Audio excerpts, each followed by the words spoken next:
Bonjour, mon invité aujourd'hui est Jean-François Corti, vice-président de Médecins du Monde. Bonjour Jean-François. Bonjour. Alors il y a quelques jours, le secrétaire général des Nations Unies, Antonio Guterres, disait qu'on allait vers une catastrophe humanitaire à Gaza. C'est exagéré ou c'est la réalité? Je crois qu'on est tous effarés par le drame en cours à Gaza, après évidemment les horreurs du 7 octobre en Israël.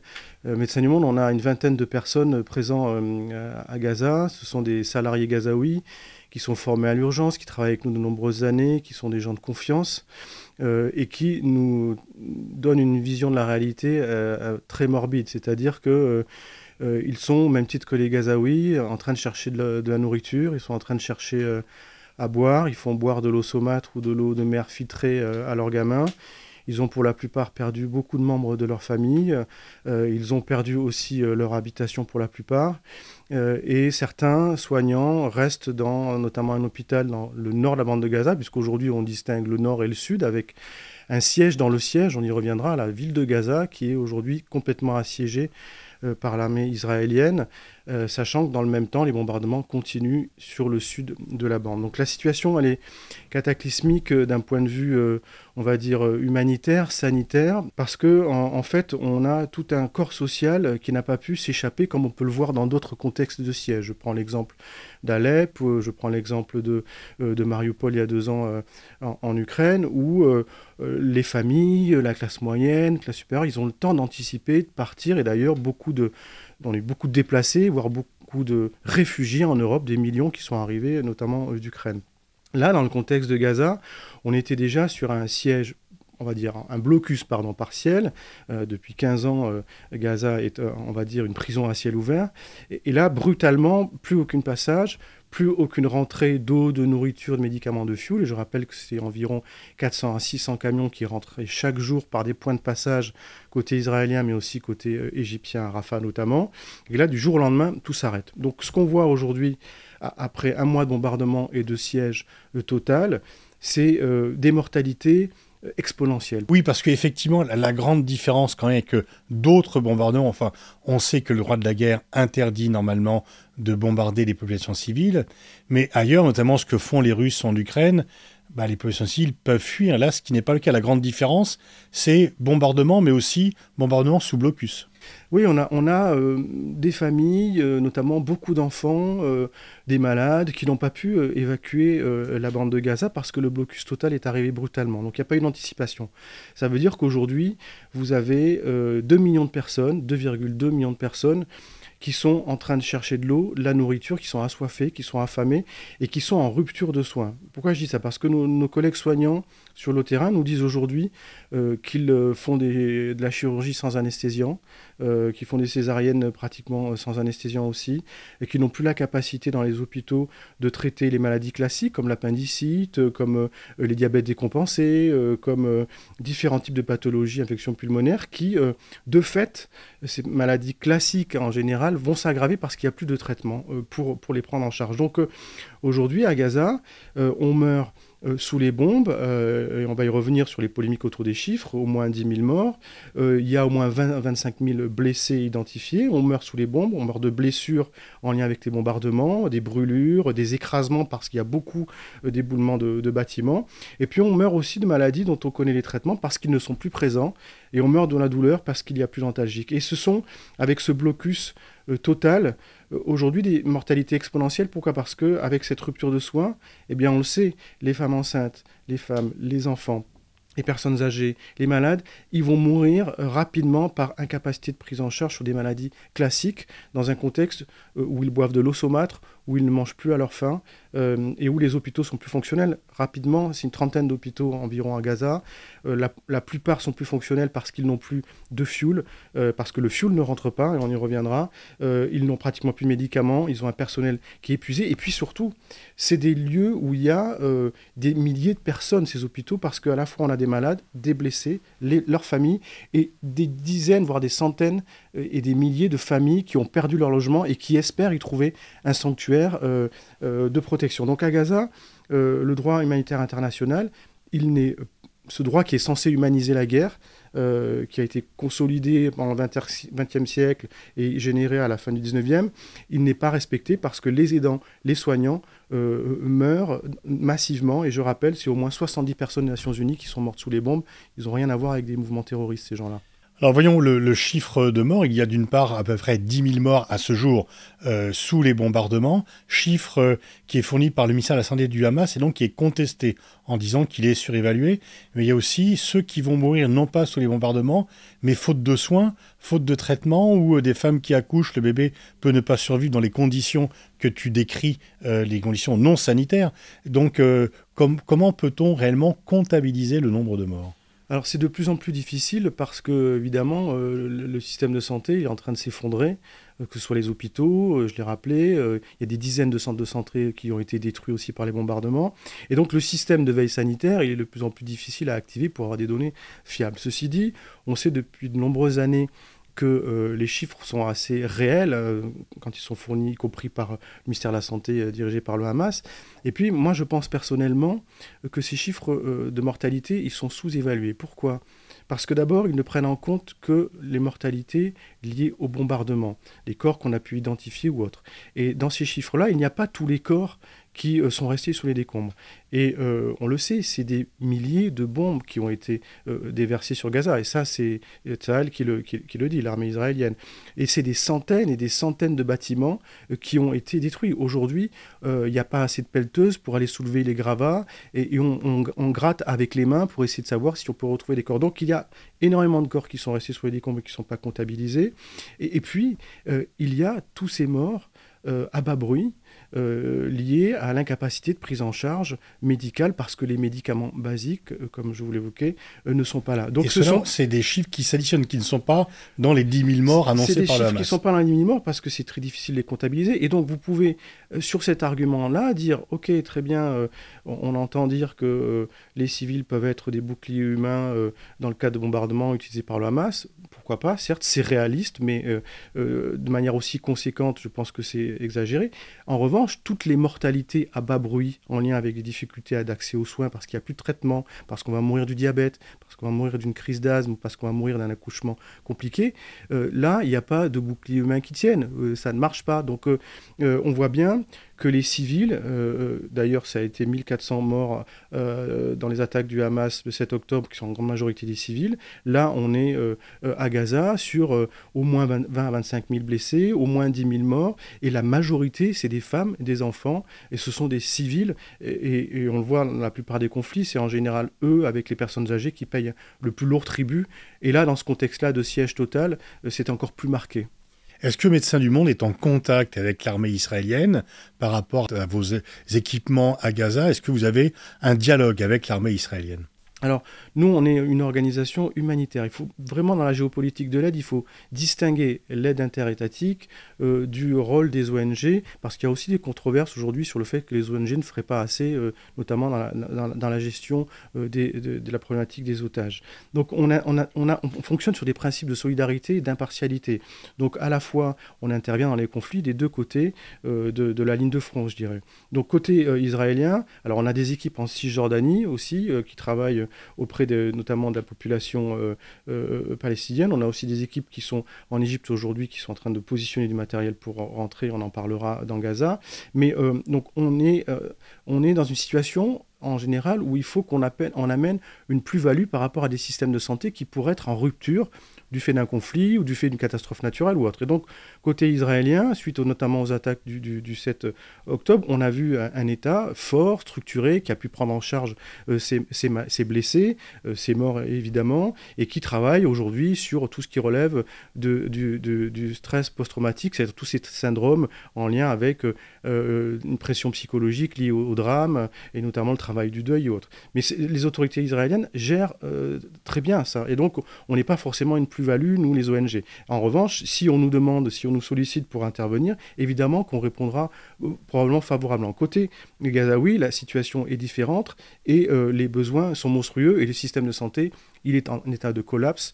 Donc, les ONG ont une plus-value. Le problème, c'est qu'aujourd'hui, la plupart des ONG sont plus opérationnelles à Gaza parce que la plupart du staff, ils cherchent à manger, à boire. Ils sont partis de chez eux sans pouvoir savoir-faire de provision, et certains travaillent dans les hôpitaux et dans une extrême précarité. Donc les ONG, elles n'ont pas forcément non plus dans la question de la gestion des otages un rôle prépondérant. Ce n'est pas notre mandat. Oui, parce que vous avez été accusé par certains commentateurs de vous occuper des Palestiniens, mais pas des otages israéliens. Voilà, il y a environ 240-250 otages, mais ce qu'il faut savoir, c'est que les ONG, comme Médecins du Monde, Médecins sans frontières ou d'autres, nous n'avons pas le mandat pour pouvoir interférer, discuter, négocier, pour pouvoir rendre visite à des prisonniers ou à des otages. Ça, c'est la Croix-Rouge. C'est la Croix-Rouge, le CICR, qui sont mandatés dans le cadre de Convention de Genève, en lien avec les États. Ils ont la légitimité politique, voire l'expertise, les ressources humaines pour gérer ça. Nous, on n'a pas cette légitimité politique, on n'a pas l'expertise. Ça ne veut pas dire qu'on ne s'intéresse pas aux civils et que si à un moment donné on est en situation de soigner des gens dans les hôpitaux, on prendra en charge n'importe qui. On ne fait pas de distinction dans les bonnes ou les mauvaises victimes. Donc il faut être très clair sur ça.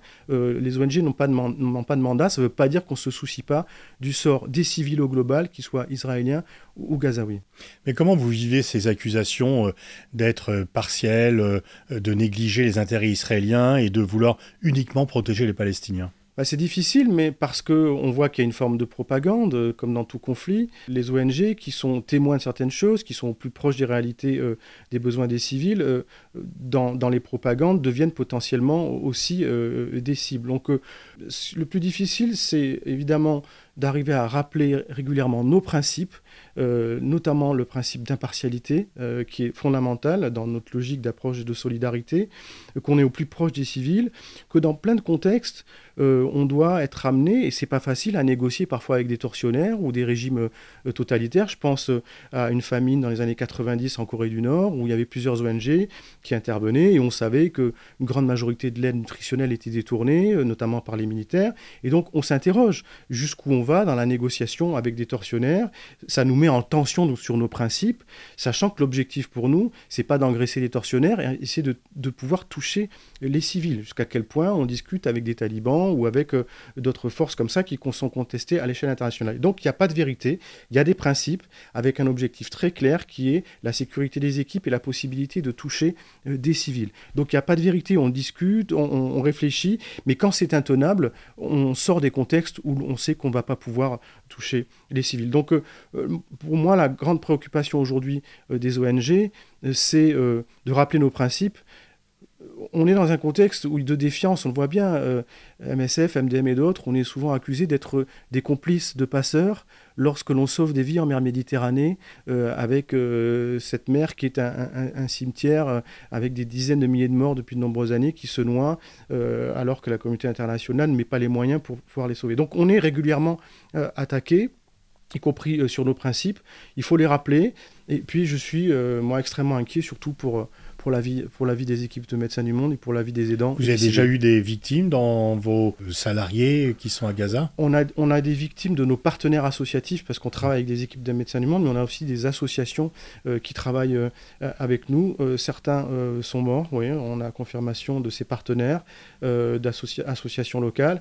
Et puis nous, régulièrement, on essaie d'avoir contact avec nos équipes. Pour l'instant, on arrive à les avoir, mais ça va être de plus en plus compliqué. Comment vous voyez les choses ? Pour l'instant, le Premier ministre israélien, Benjamin Netanyahou, a affirmé qu'il allait continuer tant que le Hamas ne sera pas éradiqué. Donc, vous prévoyez une aggravation de la situation par rapport au message d'alerte. Alors là, de l'ONU et des agences, il faut distinguer les agences onusiennes des ONG. C'est pas la même chose, mais quelque part, vous avez quand même un discours commun sur l'alerte, sur l'imminence d'une catastrophe humanitaire qui va être, si ce n'est sans précédent, extrêmement grave. Elle est déjà en cours, la catastrophe. On a des salariés qui nous renvoient des informations régulièrement sur la réalité, des difficultés d'accès aux soins, d'accès à l'eau, à la nourriture. Les gens, ils ont faim et ils ont soif aujourd'hui à Gaza. Les Nations Unies estiment qu'il faudrait 100-150 camions par jour. Depuis le 21 octobre, c'est environ 500 camions qui sont rentrés. Donc on voit bien que l'aide, elle est sous-dotée par rapport aux besoins. Pourtant, elle est là. Les Nations Unies, des ONG, le Croissant Rouge égyptien qui est à la manœuvre et qui est très professionnel, côté Rafah, notamment avec l'aéroport à Al-Rish, ont des bases logistiques, il y a déjà des hôpitaux de campagne qui sont présents, pour faire rentrer de l'aide. Le problème, c'est que les conditions de sécurité pour la distribution de l'aide dans Gaza ne sont pas présentes. Il y a des bombardements dans le nord, dans le sud, il y a déjà eu 70 morts des Nations Unies de l'UNRWA, donc on n'a pas envie, on n'est pas des martyrs, donc on n'a pas envie que nos équipes meurent sous les bombes. Donc il y a le contexte de sécurité dans Gaza ne permet pas à cette aide de rentrer alors qu'elle est présente massivement prépositionnée et qu'elle ne demande qu'à rentrer. Les Israéliens aujourd'hui n'autorisent que l'eau, la nourriture, les médicaments, mais pas le fioul. Pourtant, le fioul, c'est quelque chose, et l'essence, c'est quelque chose de fondamental pour faire tourner les groupes électrogènes aujourd'hui des hôpitaux, parce qu'il n'y a plus d'électricité sur le circuit général. Tous les hôpitaux aujourd'hui, comme en France, ont des groupes électrogènes pour pallier au manque d'électricité. Ces groupes électrogènes, pour la plupart, ils ne fonctionnent plus. Donc ça veut dire plus de blocs opératoires, plus de services de réanimation, plus de néonatologie. Et donc c'est des dizaines, voire des centaines de morts en ce moment. La catastrophe, elle est déjà en ce moment. Et ce que je voulais dire aussi sur la question de la géopolitique de l'aide, c'est qu'on est en plein cœur, comme dans beaucoup d'autres conflits, d'une instrumentalisation de l'aide humanitaire à des fins militaires ou, comme par avant, à un défaut de volonté politique d'atténuer le drame. Pourquoi à des fins militaires? Parce qu'aujourd'hui, l'armée israélienne dit aux habitants de Gaza Nord, allez dans le sud, vous serez protégés, il y aura de l'aide. L'aide, elle n'est pas proportionnée, elle n'est pas présente, il n'y a rien qui est prêt pour recevoir. Il y a déjà plusieurs centaines de milliers de déplacés, les bombardements continuent, et donc on voit que sur cette rhétorique humanitaire, il s'agit de cautionner un déplacement massif, forcé, de populations qui sont déjà assiégées, assoiffées, affamées. Vous emploierez le thème de nettoyage ethnique ? Je laisse les juristes employer ce terme. Moi, je décris une situation où il y a un déplacement massif, intentionnel, demandé à une population qui n'a pas les capacités de se déplacer dans ce contexte de blocus massif. Pourquoi je dis ça aussi? Parce qu'on a demandé à plusieurs hôpitaux d'évacuer des malades, je l'évoquais, et des blessés. C'est des centaines, voire des milliers de blessés. C'est des familles qui les accompagnent. On ne peut pas, sans logistique, sans organisation, déplacer des centaines, voire des milliers de malades dans un état clinique peu stable. Pourquoi je dis ça? Lorsqu'il y a eu la crise Covid chez nous, lorsque les services de réanimation dans l'est de la France étaient saturés, on a organisé des ponts sanitaires pour transférer les malades à Toulouse, à Paris, à Marseille, à Bordeaux. Il a fallu le SAMU, il a fallu des trains, il a fallu des avions, ça a pris des semaines, une logistique monstrueuse. Et ça a fonctionné. À Gaza, il n'y a rien de tout ça. Il y a des bombardements, on est sous un blocus depuis un mois, il n'y a plus de médicaments, pratiquement plus d'ambulance, plus d'essence à mettre dedans, pas d'aide proportionnée pour pouvoir recevoir des milliers de personnes dans le fameux sud de Gaza. Donc dire à ces populations évacuées, c'est une vue de l'esprit, ce n'est pas réaliste d'un point de vue médical, sanitaire, dans le monde réel. Et donc la plupart des soignants, nos collègues, ont décidé de rester avec les malades, leurs familles, et je pense que notamment dans le nord de Gaza, où les hôpitaux aussi payent un lourd tribut et sont pour la plupart bombardés, je pense notamment à l'hôpital turc sur les cancers qui n'est plus fonctionnel et qui a reçu aussi des projectiles, et bien ces gens-là, si la situation n'évolue pas, ils vont mourir. Donc ça, c'est comment instrumentaliser l'aide à des fins militaires, mais aussi comment l'aide humanitaire est instrumentalisée par un bloc occidental comme paravent moral à une non-volonté de mettre des mots sur une situation dramatique. Aujourd'hui, la France, les États-Unis, l'Europe, ils disent il faut une trêve humanitaire, ils ne parlent pas de cesser le feu, sans remettre en question et sans condamner les motifs et les raisons qui engendrent ce drame humanitaire. Donc on voit bien combien, au travers d'une intention qui est de dire on va envoyer de l'aide, on va négocier cette aide qui, je le redis, rentre au compte-gouttes et sous-proportionnée par rapport aux besoins, on va envoyer des avions, des bateaux, le Tonnerre, qui aujourd'hui n'a pas la capacité de recevoir même pas 3 ou 4 malades dans des bonnes conditions, et ça c'est le capitaine du bateau qui le dit, eh bien mettre en avant ça, on voit bien qu'on est dans un exercice de communication où on envoie des signaux comme quoi il y a une forme d'humanité qui nous sensibilise. Mais d'abord, l'aide, elle n'arrive pas à rentrer, donc on n'attaque pas les contraintes à son entrée, ce qui pose problème, et on ne dénonce pas, comme on l'a fait de manière légitime sur les attaques du Hamas 7 octobre et le drame que ça a occasionné, on ne dénonce pas les modalités et les raisons et les déterminants qui sont aujourd'hui à l'œuvre sur l'origine du drame humanitaire, que sont les bombardements massifs et le blocus total qui assoiffe et qui affame 2 millions de personnes. Donc on voit bien cet exercice de communication, cette rhétorique de l'humanitaire qui est réappropriée par les États et qui masque une non-volonté de mettre des mots sur une situation qui est par ailleurs dramatique et qu'ils assument de soutenir. L'aide humanitaire serait un peu le masque à la non-condamnation politique.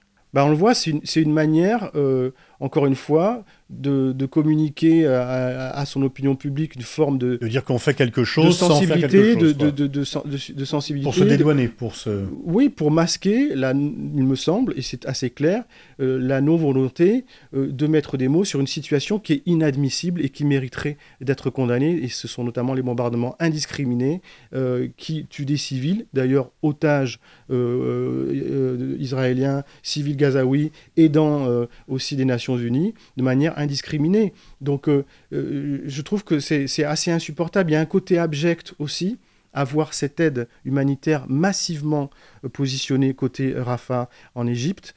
Elle ne peut pas rentrer de manière proportionnée. On est à quelques kilomètres, hein. C'est pas des centaines de kilomètres, c'est pas 3 heures d'avion. C'est quelques minutes en camion pour la faire accéder. Cette aide qui n'est pas censée pouvoir arriver dans le nord de la bande de Gaza, mais pourquoi de quel droit les autorités israéliennes peuvent décider ça? L'Égypte pourrait ouvrir, c'est sans feu vert israélien. L'Égypte est aussi responsable du non-accès à l'aide. Alors, c'est plutôt le contexte sécuritaire qui fait que, du fait des bombardements, on n'a pas envie d'envoyer des équipes et de l'aide qui ne pourrait pas être distribuée dans de bonnes conditions. Il faut des répits pour cela. Il faut donc un cessez-le-feu, et c'est ce que demandent les associations, les Nations Unies, un cessez-le-feu pour que l'aide puisse se développer à l'échelle de Gaza. Mais vous posez une bonne question. On a vu ces derniers jours la possibilité pour des binationaux, des expatriés, de sortir vers l'Égypte. Donc je pense qu'il faut intégrer dans le champ des possibles, si on est sur la volonté de sauver des vies à Gaza, le fait que si des Gazaouis veulent aussi sortir de l'enfer de Gaza, ils doivent pouvoir passer par des points et aller, je dirais, à l'extérieur. C'est pas possible sur Israël aujourd'hui, on peut comprendre pourquoi, mais ça pourrait être envisageable du côté égyptien. On imagine qu'aujourd'hui, l'Égypte n'a pas envie de voir arriver des centaines de milliers, ouais. Voilà, qui resteraient ad vitam aeternam comme au Liban ou en Jordanie. Voilà. Par rapport aux informations que vous avez de vos équipes sur place, qu'est-ce qu'il faut reconstruire? Est-ce qu'il y a encore des écoles, encore des hôpitaux? Combien d'unités d'habitation ont été détruites et comment faire pour, si un jour les combats cessent, et le jour où les combats cesseront, recommencer? Il y a des centaines et des centaines d'appartements, d'immeubles qui ont été détruits. Il y a des dizaines de centres de santé. Il y a des écoles, y compris des écoles qui sont réquisitionnées, entre guillemets, par l'UNRWA, l'Agence des Nations Unies, qui ont été bombardées, notamment en début de semaine. Donc aujourd'hui, c'est très difficile de pouvoir faire une estimation des destructions, mais on est dans la configuration d'une stratégie militaire qu'on a vue à Grozny, qu'on a vue à Raqqa, qu'on a vue à Alep, c'est-à-dire une destruction massive, je dirais quasiment indiscriminée, et en tout cas sur le nord de Gaza, c'est ce qui est en train de se passer aujourd'hui avec un encerclement total. Donc on peut imaginer que si ça continue comme ça, c'est une ville rasée, quoi. Ça sera...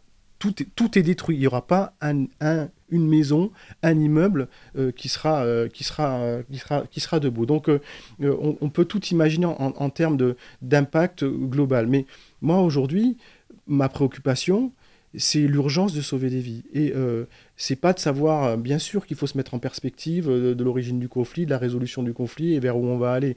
Aujourd'hui, on a quand même l'impression que la stratégie militaire qui est proposée par Israël, elle n'ouvre pas trop de perspectives politiques. On est dans une forme de vengeance du fait du 7 octobre. Voilà, c'est leur choix.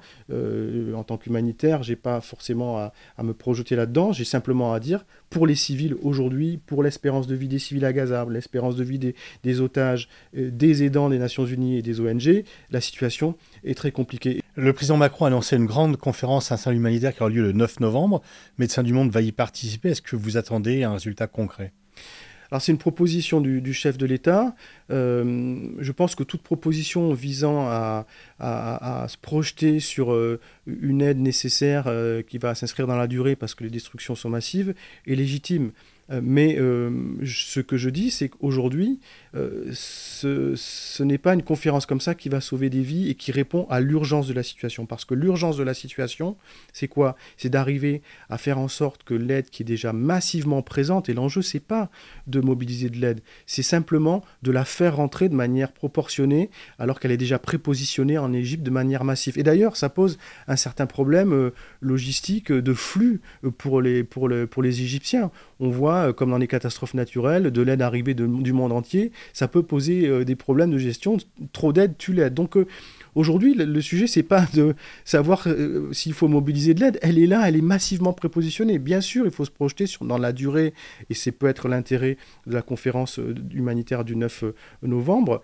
Mais cette conférence, elle ne pose pas les termes de la réponse aux urgences du moment. Elle dit, on va discuter du droit humanitaire international, comment se faire appliquer, on va essayer de faire en sorte de se projeter sur une aide qui pourrait être dans la durée. Mais manifestement, il n'est pas prévu de dire pourquoi l'aide, elle ne peut pas rentrer aujourd'hui. Et l'aide, pourquoi elle ne peut pas rentrer aujourd'hui? Parce que les bombardements sont massifs, parce que les conditions de sécurité ne permettent pas de la distribuer dans de bonnes conditions. Et cette conférence, elle ne va pas pointer du doigt pourquoi cette aide est nécessaire aujourd'hui dans un contexte de catastrophe humanitaire. Et elle est nécessaire parce que le blocus, il fait vraiment son effet, et que les bombardements indiscriminés, ils font vraiment leurs effets sur des mortalités, je le redis, qui vont être exponentielles. Plus le siège s'affirme, plus il tue des personnes fragiles, des femmes, des enfants en bas âge, avec des mortalités en lien à des problèmes d'accès aux soins, y compris pour des maladies les plus simples. Merci Jean-François Corti, tableau pour le moins pessimiste, mais malheureusement lucide. Merci beaucoup. Merci.